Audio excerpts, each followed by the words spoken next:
Okay. Let's roll. Okay. My go-to drink in high school, Mountain Dew. Good morning, everyone. Sorry about the little Mountain Dew intro. We're just maybe you can consider that the ad for the day. I'm Dan Sisek, and we're here for the Saturday Morning Mastermind. We are in the book Midnight in the Library by Matt Hag, and we just started it last week. And if you'd like, you can go back and look over our video and stuff on our YouTube page for that, or so you can get caught up to where we're at. And this week we're going to be starting in string theory, but I'm first going to let my friends jump out and introduce themselves, and then go ahead and jump out. Lori's birthday, so happy birthday, Lori. Happy birthday. Yeah, happy birthday, Lori. Hey, this is Jason over in down here in Tampa Bay, Florida, and glad to be here. Looking forward to the discussion. Lori Emmons in Denver, and thank you all. That was nice. Yeah. And Samantha, StudebakerCarl here in beautiful Indiana. And I'll go ahead and start this reading. And I think we'll just kind of read until somebody feels like saying something about it. And then if you do, just jump out and interrupt me, and then we'll start the discussion. Okay, so we're starting on, if you have the book, of course, it's The Midnight Library by Matt Hag. And if you have the book, we're on page 8, where it's the title of this section is called String Theory. And okay, so here we go. Glasses. Okay. 9.5 hours before she decided to die, Nora arrived late for her afternoon shift at String Theory. I'm sorry, she told Neil in a scruffy little windowless box of an office. My cat died last night, and I had to bury him. Well, someone helped me bury him, but I was left alone in my flat and couldn't sleep and forgot to set the alarm and didn't wake up until midday, and then I had to rush. This was all true, and she imagined her appearance, including makeup, free face, loose makeshift ponytail, and the same secondhand green corduroy pinafore dress she had worn all week, garnished with general air of tired despair, would back her up. Neil looked up from his computer and leaned back in his chair. He joined his hands together and made a steeple of his index fingers, which he placed under his chin, as if he was Confucius contemplating a deep philosophical truth about the universe, rather than the boss of a music equipment shop dealing with a late employee. There was a massive Fleetwood Mac poster on the wall behind him, the top right corner of which he had come unstuck and flopped down like a puppy's ear. Listen, Nora, I like you. Neil was harmless, a 50-something guitar aficionado who liked cracking jokes and playing passable old Dylan covers live in the store. And I know you've got your mental health stuff. Everyone's got mental health stuff. You know what I mean. I'm feeling much better generally, she lied. It's not clinical. The doctor says it's situational depression. It's just that I keep on having new situations. But I haven't taken a day off sick for all of it. Apart from when my mom, apart from that. Neil sighed. When he did so, he made a whistling sound out of his nose, an ominous B flat. Nora, how long have you worked here? 12 years, and she knew this too well. 11 months and 3 days on and off. That's a long time. I feel like you made for better things. You're in your late 30s. I'm 35. You've got so much going for you. You teach people piano, one person. He brushed a crumb off his sweater. Did you picture yourself stuck in your hometown working in a shop, when you were 14? Did you picture yourself as, what did you picture yourself as? At 14? A swimmer. She'd been the fastest 14-year-old girl in the country at breaststroke and second fastest at freestyle. She remembered standing on a podium at the National Swimming Championships. So what happened? She gave the short version. It was a lot of pressure. Pressure makes us tough, though. You start off as coal, and the pressure makes you a diamond. She didn't correct his knowledge of diamonds. She didn't tell him that while coal and diamonds are both carbon, coal is too impure to be able, under whatever pressure, to become a diamond. According to science, you start off as coal and you end up as coal. Maybe that was the real life lesson. She smoothed the strand of her coal black hair up towards her ponytail. What are you saying, Neil? It's never too late to pursue a dream. Pretty sure it's too late to pursue that one. You're a very well qualified person, Nora. Degree in philosophy. Nora stared down at the small mole on her left hand. That mole had been through everything she'd been through, and it just stayed there, not caring, just being a mole. Not a massive demand for philosophers in Bedford, if I'm honest, Neil. You went to uni, had a year in London, then came back. I didn't have much of a choice. Nora didn't want a conversation about her dead mom, or even Dan, because Neil had found Nora's backing out of a wedding with 2 days' notice the most fascinating love story since Kurt and Courtney. We all have choices, Nora. There's such a thing as free will. Well, not if you subscribe to a deterministic future of the universe, or view of the universe. But why here? It was either here or the Animal Rescue Center.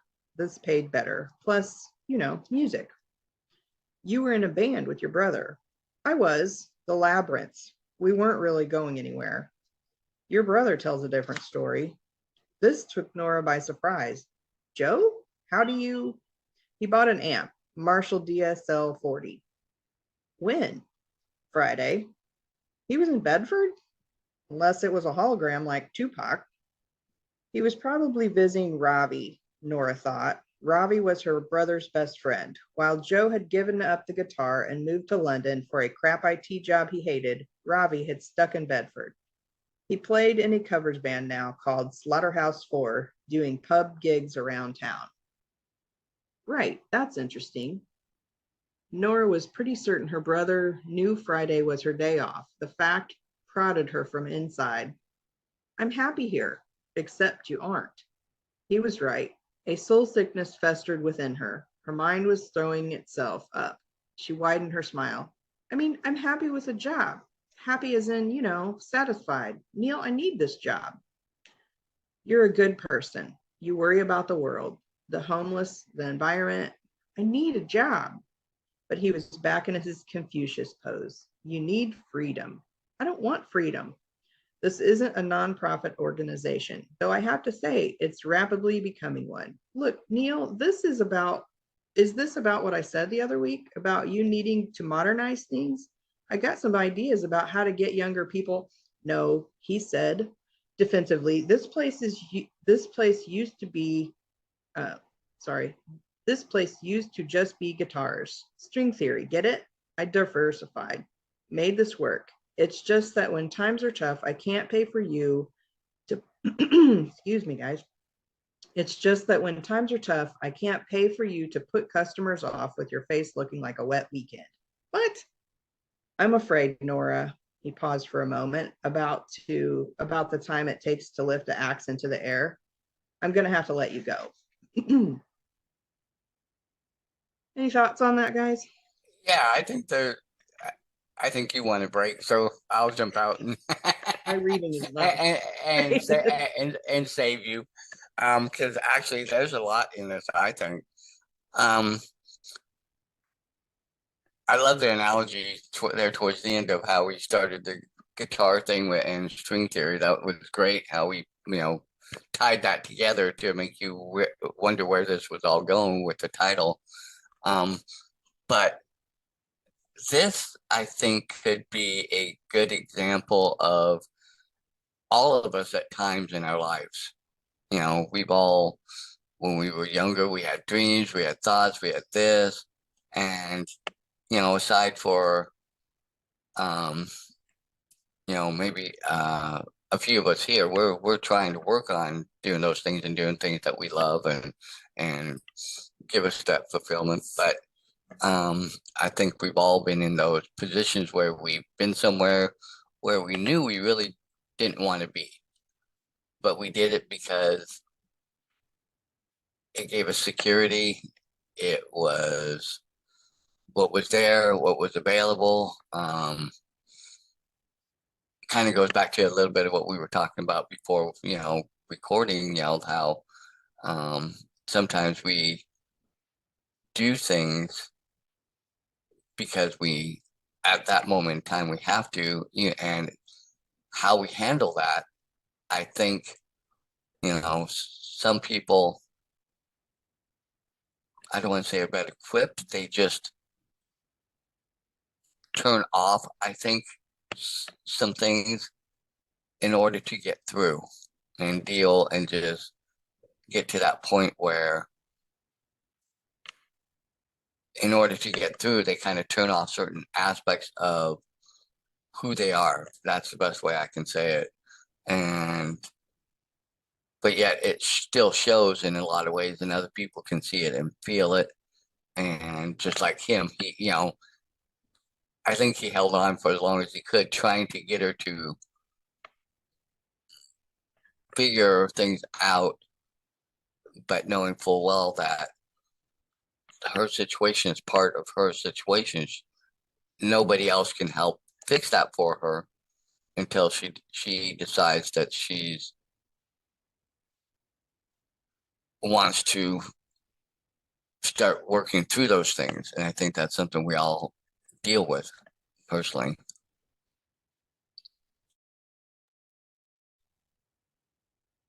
Most definitely, I agree with that. It just is, makes you wonder how some people, part of his education and this so much of how you're raised. And like myself, I spent so many years waiting tables because that was all I was able to comprehend, get that kind of job without an education. And then deciding to be a mom, a stay-at-home mom, and it just didn't work out. And so figuring out who I am is still an issue. Just I'd like to do this or I'd like to do that, but physically unable to do it when you have other things affecting your health. And it's just a catch-22 sometimes, I think.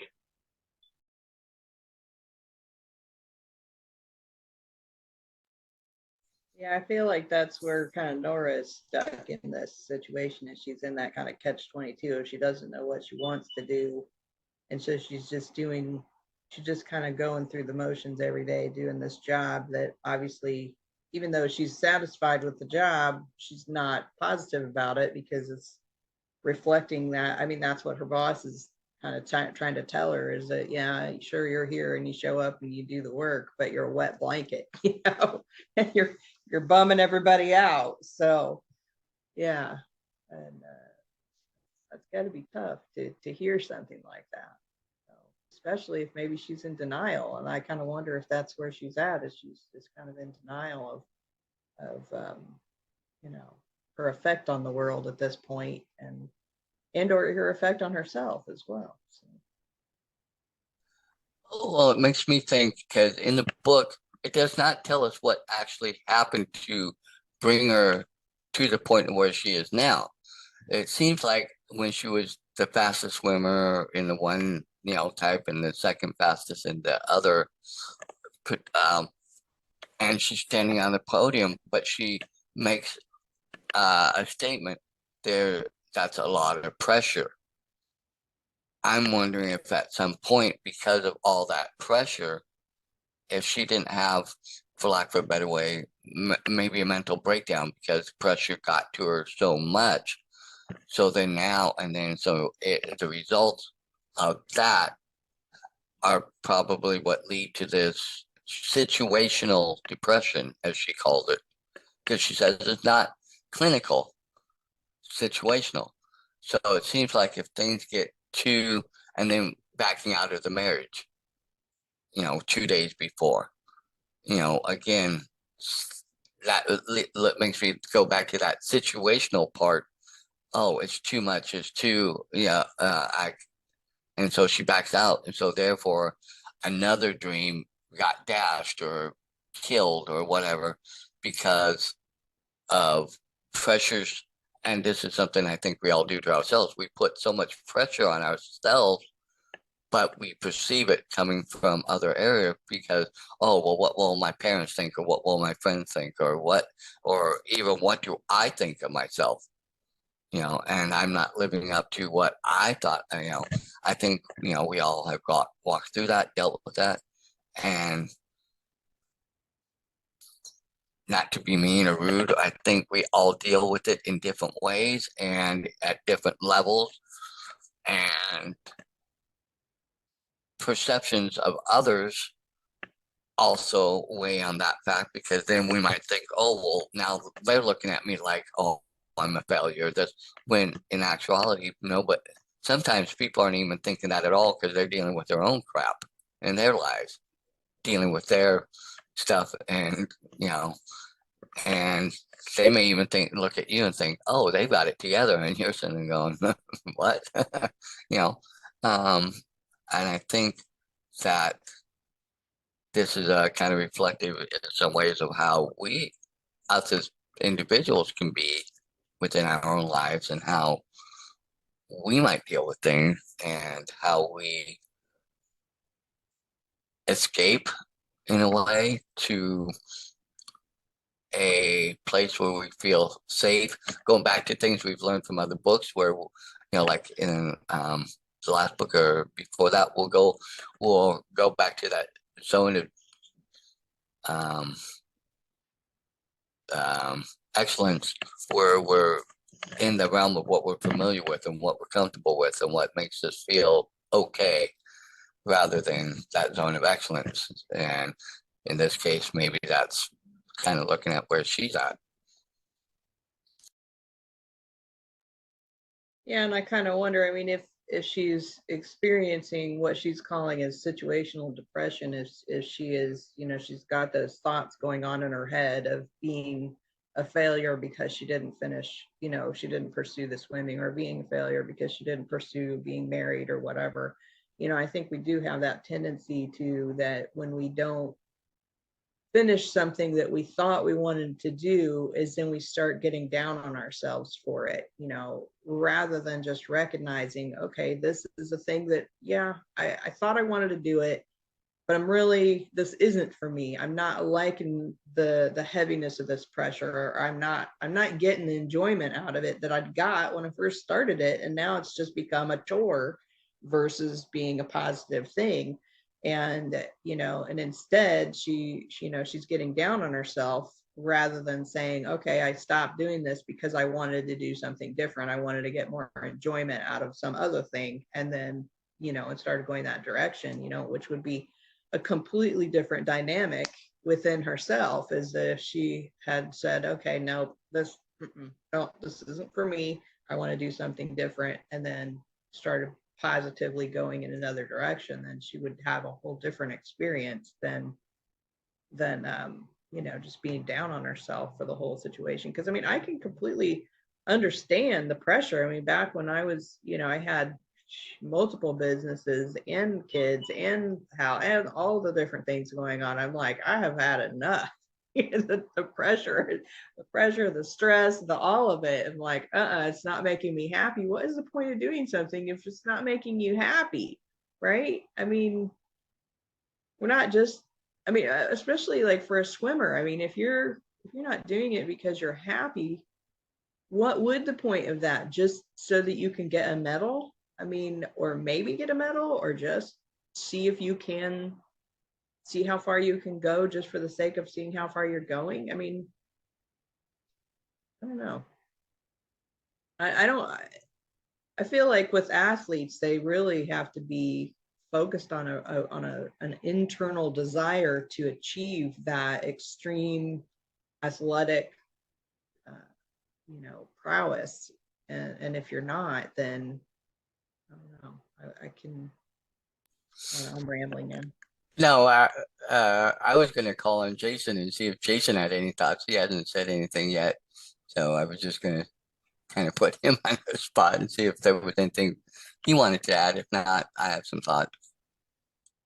Well, since you put me on the spot, actually, I was gonna hop out. You have great timing, Dan. You have great timing. I was, you touched on a lot of great things there, and like what you're saying, Samantha, too, in regards to the feelings and how it makes you feel. And there's a lot of talk about, people worrying about what other people think, but in situations that we might come across or perceive that we're going to have to go through, a lot of it can be not what we think other people think about it, but what we have thought about the event coming up to that point, and what we have always thought that event would be in our lives. Like getting married, it would be this monumental event in our life that where we would, you might imagine that everything would, it may not go perfectly, but you would feel great about it. It would be like, yes, this is what I want to do. And, it's something that's going to change everything. And it's going to be, just this monumental thing. And it's those types of things to me, it's not about what other people think. In fact, if it was, hey, I'm worried about what other people think, then maybe she would have gone through with the marriage rather than turn away from it. But it did strike me how when she talked about he mentioned her going to university and all that, and she said she didn't have a choice. And but in these other events that she kind of shied away from, she did have the choice. And so maybe a little bit of it is about what it seems to me like maybe she has been contemplating. So it doesn't, I don't know that she's been talking about being a failure, feeling like being a failure, but perhaps she's doing a lot of thinking and contemplating as to what her purpose is, and maybe she's kind of stuck in that contemplation about what things should be meaning to her. And I think that for intellectual type people that are really thinkers, and they think through the event before it even happens, we can come to a conclusion that something's going to be a certain way, and we're either going to like it or not going to like it before we even get started on it. And that kind of does a sort of a injustice, because what I'm reading is that there is quite a bit to just the experience of it, and that if we are closing ourselves off to something, whatever it might be, before we even get started on it, then we're sort of coloring the whole adventure of it to begin with in whatever light that we're seeing it through. If we're an athlete and we're being pushed by a goal, we're being pushed by the pressure, but we've learned to enjoy the activity, and we kind of get a rush from doing that activity. You're getting both the push and the pull. And as long as you have a goal, your next goal in mind, well, I'm going to place in this next tournament, or I'm going to reach this next milestone, or maybe it's to get a scholarship or what have you, then there's always that one next goal. And it's not really not so much about, it's not really about what people think. It's not really about what you feel, because there's going to be pain, there's going to be pressure, but you've got that push, that pull, that's you're already in it. And there's a driving factor as well when you've got something like that. But when you're just sort of stuck in your thoughts, and you're able to sort of just contemplate, and then I think it's a totally different situation, to where you kind of have you have so many choices, and yet you're not pushed or pulled to make one or the other, and we can really do ourselves an injustice if we don't go ahead and make some choices, I think, in our lives. So I'll stop there. Sorry. No, that's some good. Oh, Lori, did you want to jump out? Yeah, I was going to say, it is such a big difference. Born with aptitudes, attitudes are formed throughout life, and it's all about choices and deciding whether it's the right choice for you or not. Like, at this point in my life, I'm the old gray mare, and how do I find a purpose now that the kids are grown and I don't have the responsibilities and that type of thing? How and where do you find that purpose to give you the motivation and satisfaction out of it? I think I get a little bit of what you're saying too, Lori, because of me and, being my age now, I'm looking at things differently. And I'm even thinking of like, okay, because of situations that have happened over the last basically 10 years, my future is so different. And I look at that and it's like, I can't go back and change those choices. But in the moment I was making them, I felt those were the choices I had to make. So going back to what I think you brought out, Samantha, is, and in the book where she, or no, it was you, Jason, where you said she, went to university and stuff, or you both said it, to university, and she said, well, I didn't have a choice. So in that case, was that because maybe her parents were going based off of her being a swimmer, and maybe she might have kept on after 14, but maybe not at the same level because of the pressure or something, but she was still good enough that she got college scholarships or something, maybe to that local place or something, because we don't know enough of that background. But it also seems to me that in the sense of all that, it goes back to something that she said, where he said you're a diamond, you have so much more to offer, and he's trying to build her up and get her to see her value. But then she turns around and retorts to him that carbon is this and this, and that it's really, coal doesn't really become a diamond when it does, and they've can show that. But it's her process and in her mind of how she set that parameter around that for her, and she totally believes that, well, this is what I am. I can't fundamentally change that, even though I think we all believe that we can. But for her, so then therefore, each situation when she comes under pressure, she doesn't believe that pressure is going to I think, be able to produce what she really wants.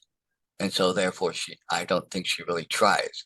And then hence comes into situational depression where she says, oh, well, this is pressure.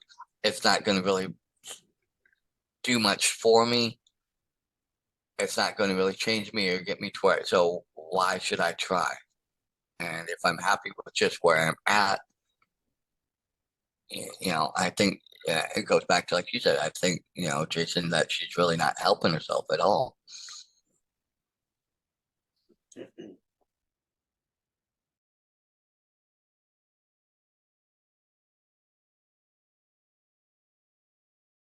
You're muted, Jason.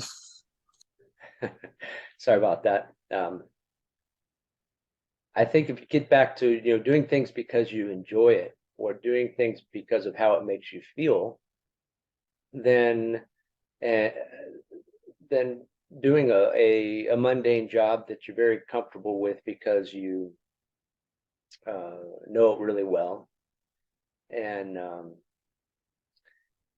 you can relax, allows you to enjoy the rest of your existence. If you have a job that's, other people might think, hey, you're so like in this situation, he thinks she's so much more qualified and can do so many other things, but what is it, how, it's not really for him to say. If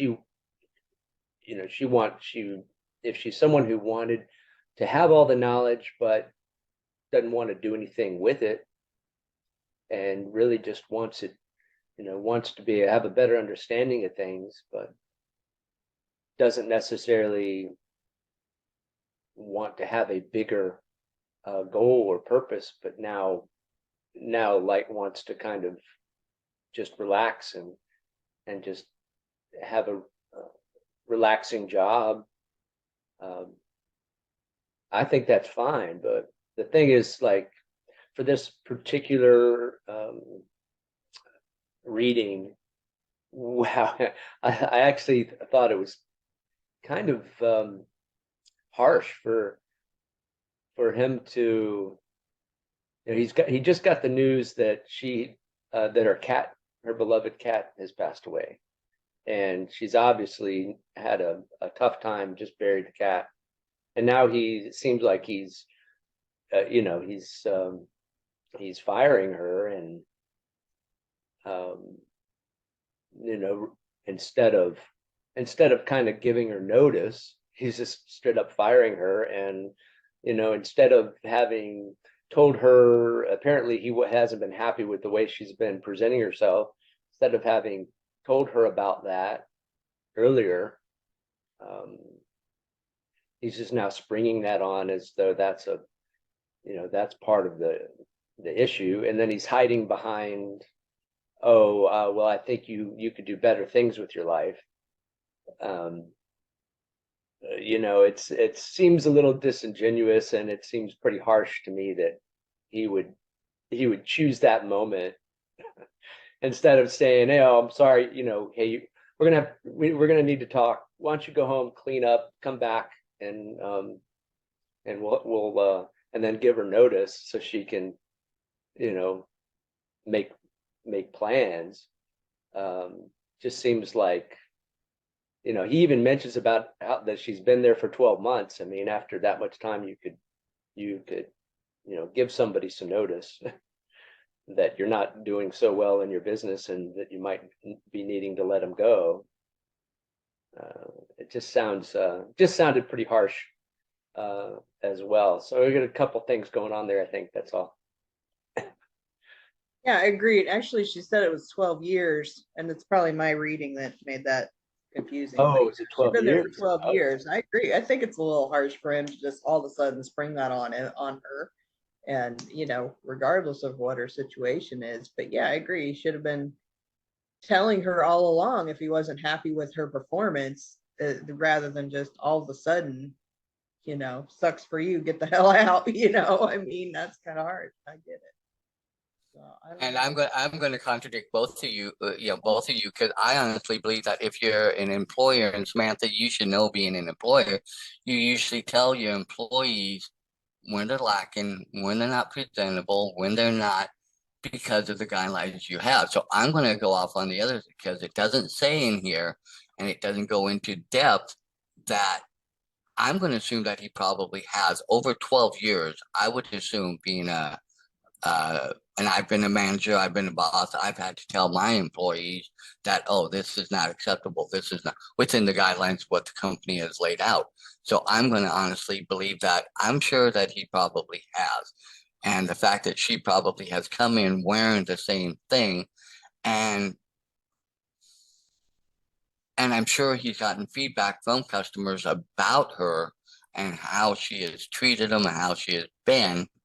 So I think I'm going from the other side. I think he's done her a lot and 12 years worth of dealing with situational depression and going from there. Now he could have maybe done it in a little better way. Yes, maybe, because we don't know if there was a lead up before when she came in, late again, dressed wearing the same thing, being in it, and so in that sense, that's where I differ with you guys. I'm going from the other point of view and looking at it that way, and that um, sometimes you got to be brutal, and sometimes you got to, do what has to be done for your business interest too. So there's that part of it too, and we've because I've walked through it. I've been let go 2 times, you know, and so in that sense, um, I've been on that other side, and it was abrupt and it was very not fun. So I'm going from it from both sides and seeing it from both sides. So in that sense, I think there was probably a lot more into it than what's been led up to in this little part. But it also probably will be another part of her chapter that adds into more of her situational depression. And I think it will probably be another added part of her moving forward, and how she deems, well, going back to how she views herself. And okay, well, this going back to her statement, well, coal is coal and it will always, this is how it will always be. And I don't believe she believes that she can actively, I believe that she doesn't believe she can actively and effectively make changes to change the outcome. So that's where I look at it.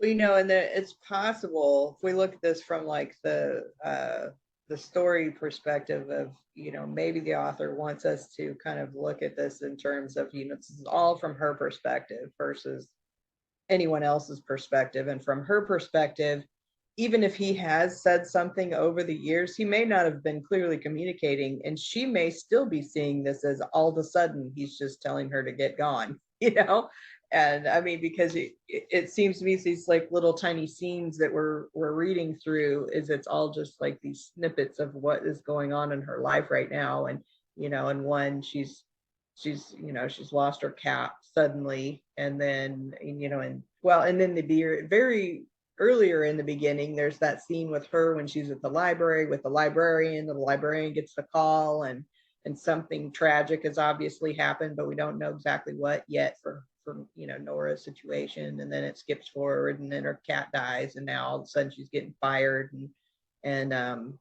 then she's telling herself that she's got situational depression, and so we're seeing all of this from her point of view, necessarily, that obviously she's down on herself, and she's feeling like other people are down on her too. So that maybe that's just the theme that we're going at right now with what's happening in the book. This author wants us to see that she's down on herself, and shit's hitting the fan right now.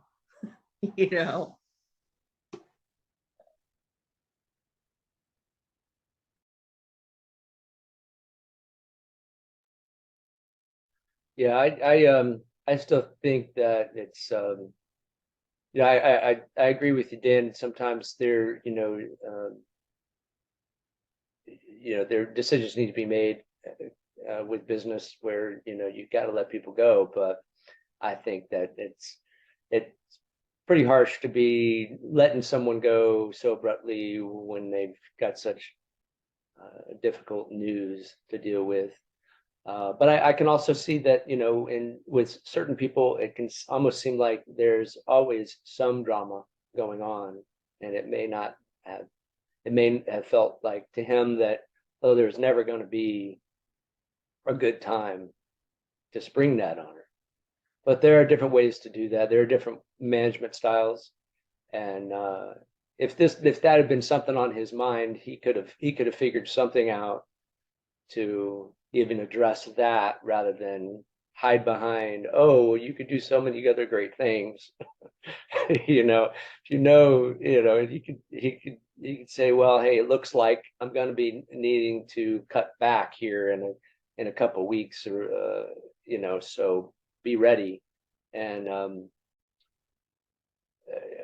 rather than, and hey, what we can do is we can cut you back to less hours, or maybe you can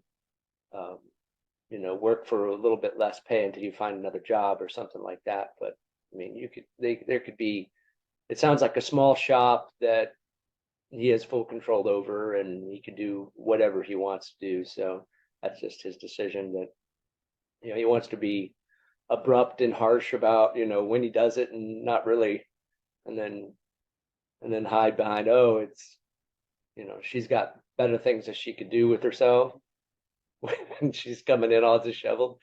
I think I just I don't agree with his decision that he would let her go at that particular moment. But hey, it's the book, it's the story, right?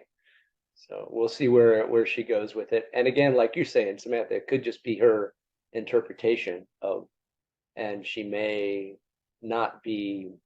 have not been aware of the situation, she might have been stuck in her own mind so much, contemplating what's going on in her life so much, that she really wasn't paying attention. And that might be part of how she addresses the event after the fact. Might be, how did she not see it coming? Why, not like, why is this happening to me, but how did I not see this coming? If she's so smart, and and can see, can understand things so well. Yeah. Anyway, but but yeah, I see it from your side, Dan. I see it from also your side, Samantha, as well. I just think we're all kind of our human beings, and he could have just done it a little bit better. That's all I thought. That goes back again. Blame the writer. It's the writer's fault, right? Gosh, Well, You should have wrote in there that this is not the first time we've had this conversation, and then it would cleared up this whole section. Yeah. But wait. You bring up a valid point, going back from what maybe how the author is trying to ascribe and make people think when they're reading the book, even though it's not a book like we normally do. It's I think you said it's fiction, right, Samantha? But yet what's in there sounds like snippets from some very plausible, possible things that have happened in life, and that this author might have had firsthand knowledge about with people. So in that sense, it also might be trying to get the reader to really think and look at possible different scenarios, and even at their own, how they approach things and look at things and view things from their lens, as opposed to how other people view things through their lens. And so that can also be a part of the whole juxtaposition and where people tend to misunderstand things and not understand where the other person is coming from sometimes is because we do get so caught up in our own world and where we're at and what we're perceiving that we a lot of times don't give enough thought or justice to the other side of it, and that what I'm thinking, what I'm feeling, what I'm dealing, what is the one only right way to think and feel about it. And I think a lot of times we tend to do that, and sometimes that's where struggle comes in out there with other people and other things, and why conflicts arise and misunderstanding, and then hopefully before it escalates, you can get back and talk and say, "Oh, well, that's how I was feeling," and okay, I kind of get it now. But I think we all still have our own lens of how we really view things and look at things. And I think if we're honest, we'll never fully ever get to where we're like this in agreement on everything. There's always going to be that little sliver in between that's going to be the thing that makes it hard to really come to full agreement on every single side and every single issue and every single thing. Yeah, without more context about the previous mentions of anything, it's hard to really understand it. I just look at it in a way of who has the control in regards to that event, and he's obviously has the control to do whatever he wants with it, and so it may be he may have a really valid point though in regards to her moving on and doing something at that stage of her life. Now, the other thing that I've been recently reading up on and in other discussions is that the whole idea of how God or the universe will close one door and open up another, or close a chapter in your life so that you can move forward into a better existence or a better situation. And I don't know whether that's true or not. It's certainly good to think of things that way, especially if you're given a situation where you don't have the control to do anything with it. But it's such an abrupt situation that could really make you upset and make you pause for maybe too long, or throw you off the rails a little bit. But it's a good way of looking at it, in that that sort of everything happens for a reason, and this opportunity comes to a close, and there's something new, and there's something better out there for you. So. Go ahead, Samantha. You were starting to come out. Go ahead if you had a thought. No, not really. I mean, I was just kind of rocking in my chair. The only thoughts that were coming into my head is, I guess, that this concept of each of these sections starts out with, so many hours before she decided to die, and so that that in and of itself is obviously a foreshadowing of her committing suicide. At least that's my thought on it. And and that being the case, then obviously each of these little snippets, if we look at it from, okay, this is her memory of it, or her perspective of it, is that it's going to be negative. This scene is going to be negative because this is part of what she's thinking is leading her up to this choice of killing herself. And so it would make sense that she would see the situation of getting fired as that's all it was about, is that she didn't have any notice, and it was just suddenly slapping her in the face. She was getting fired after 12 years. So What's interesting is that I was talking to somebody just recently who was actually dealing with a new employee, and that they were letting this employee go because of gross incompetence. But when they went to fire the person, they were telling him after they'd had multiple conversations with this person within the first few weeks of that person working there, and still when they were in the moment of trying to let the person go, this person was rejecting the whole situation of like, oh well, no, I still need my badge, I still need this or that, why are you taking my badge away from me? How am I going to get in the building? Even though they're literally saying we're letting you go, and he's just not hearing it, not comprehending. So it's like, it's interesting because you look at people and you assume that what you're saying is clear communication, and yet the other person may not hear it, and that may not even be understanding it at all whatsoever, which is it's surprising when you think about that you could say something and someone has absolute, like you're speaking a foreign language to them or something. So this boss could have been telling her for years that she needed to get a better attitude or something, and she just didn't hear it. I mean, who knows? Those are my thoughts at the moment. That's okay. But I think it also goes back to a little bit of what Jason was saying, and because Jason was talking about, God, the universe, and the opening and closing of doors. But in a way that flies in the face of a lot of what books we have been going over. And, unless I'm misunderstanding, and maybe I have, but, we've been thinking and talking and going on that, we have more control and more say of where we go and what, in our lives, and or maybe have agreed to do when we come down here within these parameters and stuff and things like that.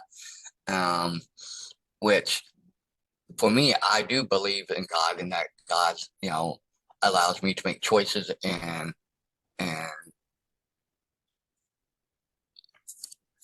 reap what comes out of the choices I make, ultimately through whatever plans that are through him or the universe, or however you want to look at it. So in that sense, but I still think, I think this is maybe something to help us look at our own lives too, and how we respond to things that are negative. And do we, like in her case, perceive it all as always all directed at me, and it's everything is bad, and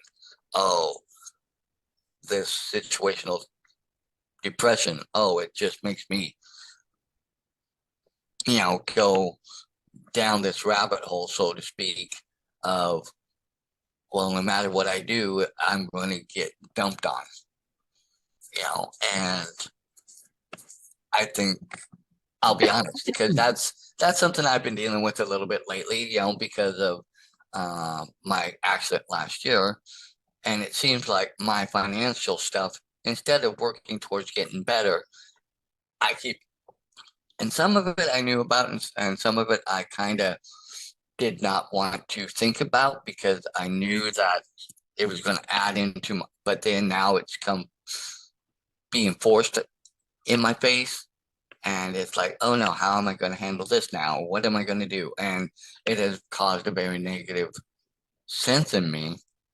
And I'm trying to think of how can I fix this? How can I get out of this? How can I avoid? And in this moment, I'm like, I don't see how I can fix or get out of this. Okay, what doors are going to open? Are there going to be any open doors? Is there going to be a way out of this? I don't know. So in that sense, I kind of understand, the thought, right now it's like, why don't I just give up? It's not going to change. It's not going to, and all because of one little situation in my life. And going back to this book, seems like one situation in her life was the catalyst for everything going forward. Now, I'm not going to let that happen to me, because I'll be damned if I do that. But I can understand the thought process a little bit about, some people don't have that wherewithal in them. If they get beaten down so many times, they just kind of give up. And I think maybe that's part of what this book is trying to get us to understand is, sometimes people in those situations, maybe it just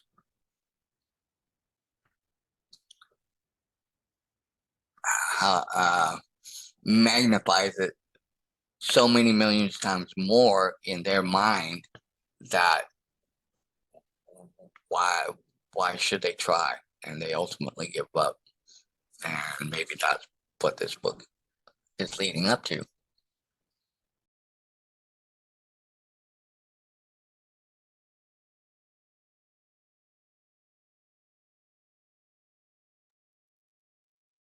Yeah, it could be.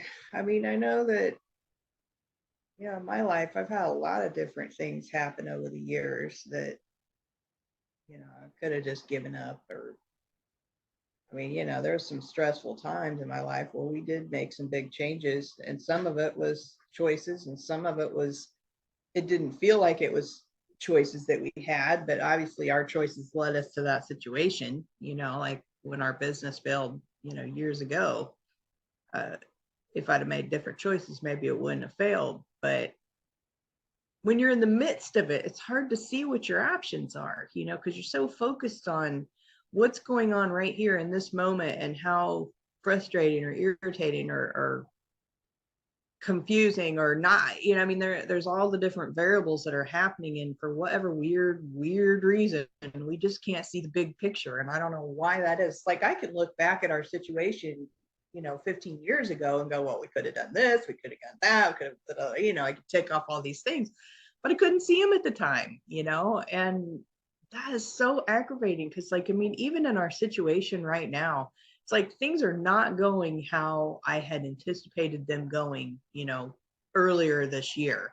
And it just seems like every day I turn around, there's some other, shit hitting the fan. And I'm like, how am I supposed to be dealing with this, And it's a weird thing because I know, I look back on the situation 5 years from now and I'll have perfect clarity. But right now it's just cloudy and frustrating. And I just gotta keep telling myself not to focus on the stuff that's going wrong and just keep focusing on looking for solutions and or just chill and quit stressing about the whole thing, and then it'll all sort itself out one way or another. I mean, I guess it depends on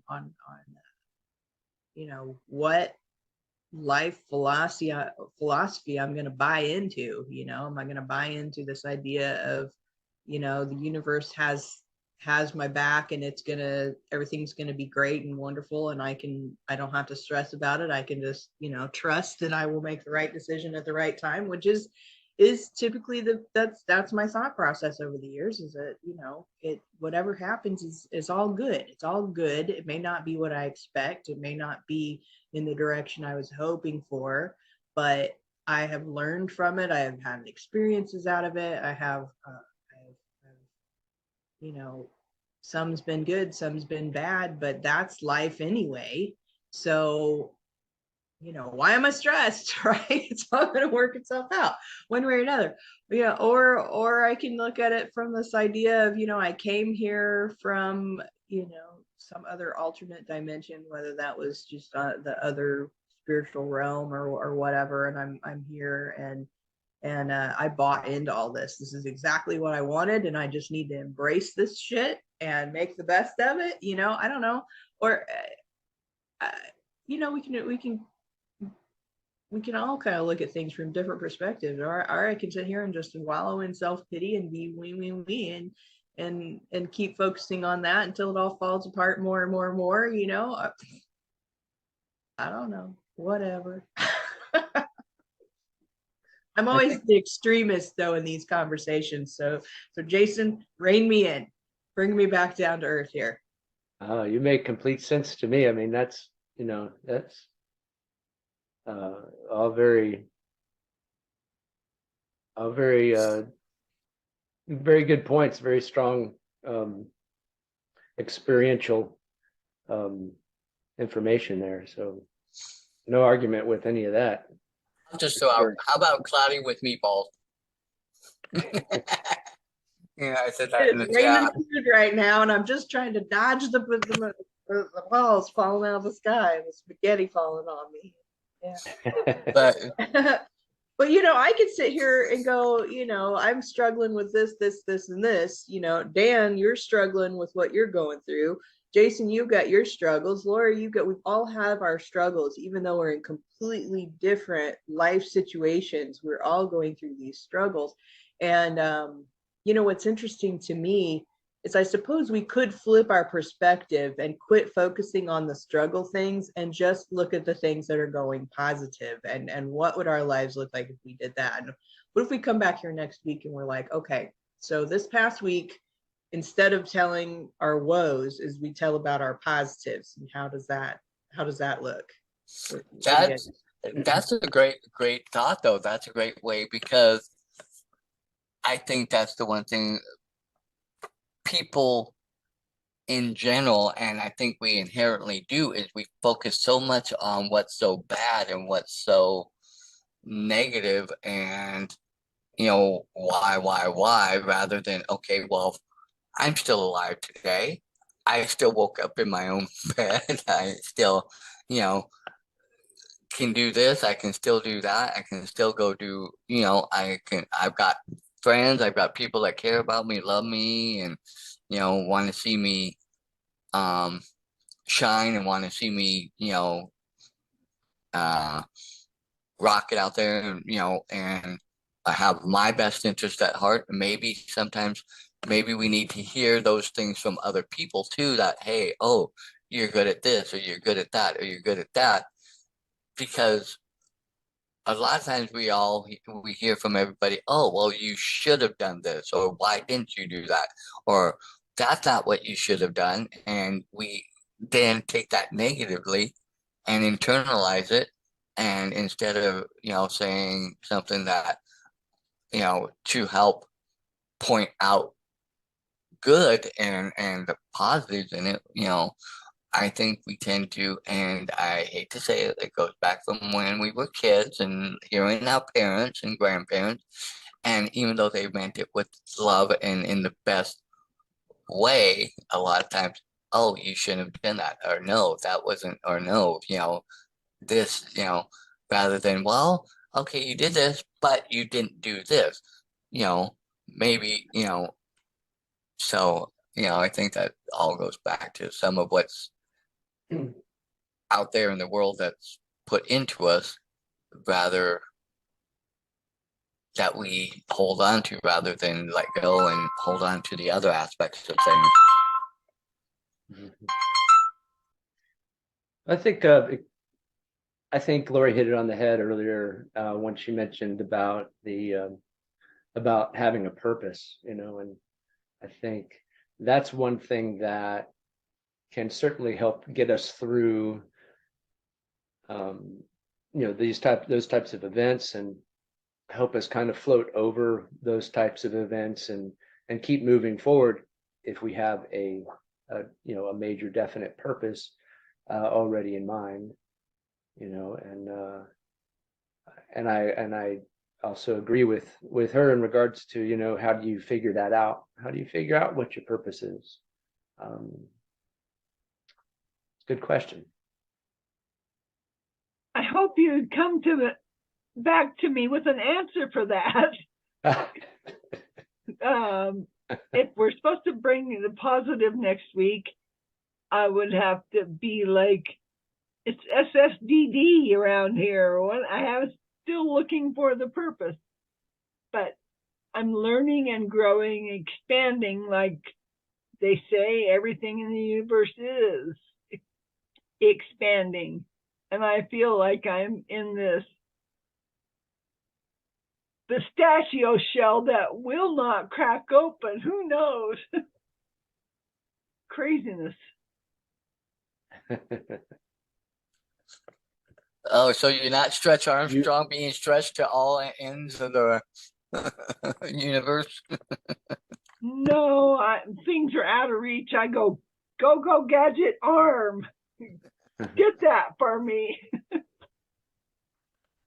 Well, it usually seems like you have a great attitude, and I think that's really a great tool to have in your toolbox for dealing with things, because it seems to me that that is a huge part of any sort of um, way of dealing with these things, from whether it's religious, or if you're looking at it from a metaphysical or just a psychological point of view, is attitude. But I see how, and I've felt how it's difficult to have a good attitude when about certain things like what this character is going through, when you don't know how to put it in a good perspective. So that's why I was thinking that, hey, the idea that, when something comes to a close, it's like a new chapter. It gives and there's all kinds of opportunity. You just have to be able to have a great attitude and continue to move forward as fast as possible. Because when you do those two things, you'll get through it a lot quicker, and you'll get to that the light at the end of the tunnel, so to speak, I think. Maybe you will, maybe you won't. Who knows? No, you have I think you have a better chance of it, actually. I mean, as opposed to getting stuck in that event, in that moment, and constantly contemplating, focusing on the negative. If you're focusing on the possibilities, you're thinking of it as a new chapter, and you're quick to move on it. I mean, I've kind of been stuck in this last year. I've had two of my really closest friends from childhood passed away, and then my father passed away. And I really didn't realize how much that where I was and what I've been doing was centered around being close to my dad, and needing and wanting a better relationship with him, because we really didn't have a relationship, much of a relationship when I was growing up. So, and I thought that in his older years, we would have a better relationship, which we were, and everything was going great. And then he passed away suddenly because of medication he was taking. And so it's like, and then that made me realize, like, gosh, there's so many other things I could be doing. But the family was such an important thing to me that I hadn't even thought about what it was I could be doing. I didn't have, so I've been searching for, like, my purpose. What should my purpose be now at this age of my life? It's like, so I've been going through all of these things, and the thing that's really helped me is that there has been I have been able to get information that I've been looking for. Thank goodness for, like, YouTube and the internet, because if you know how to do searches correct, you can find what you're looking for, what you actually need. You're not distracted. But in this time, I don't know what setting era of time that this book is talking about, this character's living in. So maybe that information isn't available, but obviously she's very smart and philosophical and can figure things out. But it just shows you that you can get shows me, and I've felt it. You can kind of get stuck in the whys and the wherefores of what has happened to you, and you stop moving forward, and you don't have a good attitude, so you're not, you may not be attracting negative stuff, but you're certainly not attracting the positive stuff or being open to the positive stuff that could be helping you. And so if we're not moving forward, then, and we're not open to new and better things, then we're pretty much kind of dooming ourselves to just be stuck where we are. But I get it. It doesn't seem necessarily easy if we're not, especially if we're not willing to kind of change our perspective on what we're going through. So, yeah. Would you teach a class on how to do the right kind of search? Just kidding. Sure, I actually could probably. And I found that I've really had to fill my head with the positive words that I was not able to come up with myself. I've had to kind of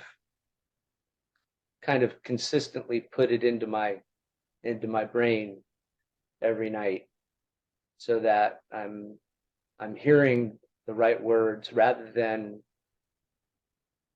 falling back on, I can't believe this person did this to me, or I can't believe this happened to me, or I can't, why is this, this is probably just going to happen again. And no, you sort of have to leave all that behind. But especially when you're working in a job for 12 years like this character, that becomes a part of your mind. You almost can't get away from it, and you have to. You feel like you're a part of it. You're proud of it. I don't know. When you're part of a business like that, and in a lot of ways you're sacrificing yourself, and you're filling up space in your head with the business, that industry, and the contacts, and everything that goes along with it. And then suddenly you have to just let all of that go and completely move on to something else. It takes more than just the will to do it. There's sort of a decompression, a transition that you have to make, and to where you have to leave it behind, and your mind will kind of play tricks on you. Go, no, this is important. You've got to be at the string theory tomorrow morning. You're like, no, that's not what I got to do. And then you got to deal with all those emotions again and push it away. So it does help to just inundate yourself with the positive stuff about moving forward and why that will be good, and then that doesn't give any room to the negative stuff, or even to think about the old ways of what you've been having to do. So it's all that programming. Exactly. Ingrained with your whole life. Mm-hmm. Get a good job, go to college, and be in debt for the rest of your life. I don't know. Aptitude and attitude. And then you're stuck in the loop I kind of am in, and listening to all these spiritual gurus and that type of thing. And it's all good and hard not to beat yourself up and don't should yourself and yada, yada, yada. I'm exhausted. Yeah. Being retired, doing nothing. Well, like I said, you have a pretty great attitude in regards to things. You're a step ahead of a lot of people, I think, just in that regards. Maybe so. if I didn't have this outlook, then I would be the basket case crying in my milk and cookies.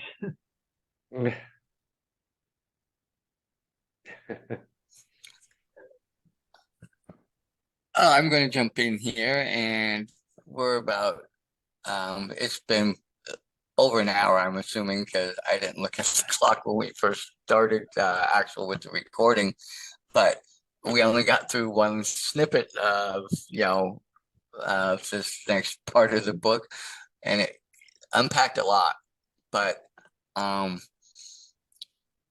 think, this book's going to, oddly enough, I think this book's going to challenge us and put us, even though it's a fiction, but I think it's already making us look at things in different ways, even compared to some of the other books that we've gone through and stuff. So I'm looking forward to that next snippet. Hopefully we all will remember to come back next week and have that one positive thing that we can go out there, hopefully maybe more, because I think hearing positive things from other people as well as hearing it ourselves maybe helps generate a more positive energy than within us. And I too am working on, trying to say those things to myself. I frequently go back to, remind myself that I am self-love, I am love, I am, and I want to try and stay there, which is hard to do sometimes in this fun-filled world that we live in. And so with that, but thanks again. With that, if you want to join us and be on the panel, you can go to our Facebook page at Mindset Mastery Collective on Facebook. You can also see all the YouTube videos on YouTube under Mindset Mastery Collective, or you can go to our website, mindsetmasterycollective.com. That will lead you to how you can get in touch with us to be on the Zoom, or you can get the link on our Facebook page. So with that, look forward to seeing you guys next week. And that's it for the Saturday Morning Mastermind. Adios, amigos. See you next week.